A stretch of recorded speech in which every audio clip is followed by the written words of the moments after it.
Good evening. I wanted to talk about like demanding behavior, which is often described as disrespectful behavior from a horse. And like the importance of nipping that. Like the minute they start pushing on you or kind of acting like, let's go, or get out of my way, that's my food right there, kind of thing. Like when they start acting demanding, one of the things that they do when they're acting demanding is they push into you. Sometimes when you're walking, they'll like bend their head away, but leave the shoulder coming like kind of in your space, if not actually running into you with it. So they'll kind of come like if you're walking side by side, they kind of go like this, right? And then they crowd your space, and either you end up bumping into each other, or what they hope happens is you get out of their way, kind of thing, right? So they're hoping that they're effectively moving you. See, it's kind of like he who moves the other's feet is the winner. So if he can get you to move,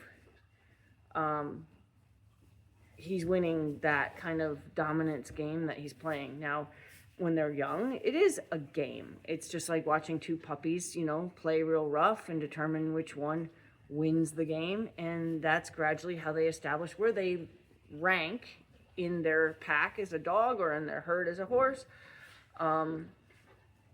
Horses use some of those same body language, some of those same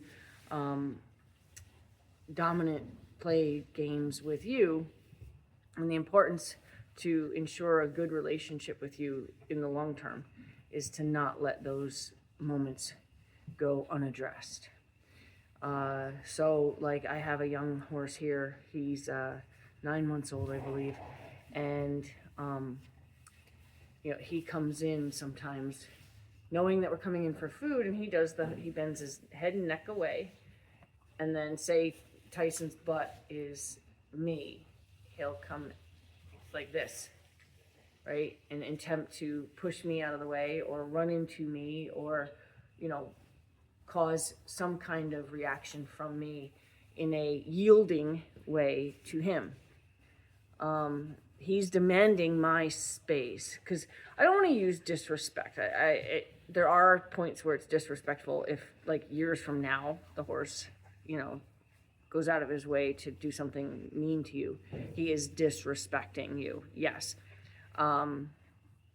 As far as it being like with this young horse, he's just seeing how he can demand things of me, how he can demand my space, how he can demand me to get him somewhere quickly, how he can demand me to get out of his way when he wants to go for his water or his food, how he can, demand that I take his halter off, right? All these things are like levels of demand of me. Now it's my job to say, you don't demand of me. And the reason that it's important to do it when they're young is because it escalates. And it escalates to kind of to a very dangerous level. Horses that, don't want people to walk past their stall or something. And then, there's videos, I've seen a few recently actually, where a horse be hanging his head out of a stall, and somebody unsuspectingly walks by, and the horse just reach out and grabs them by the shoulder and lifts them off the ground.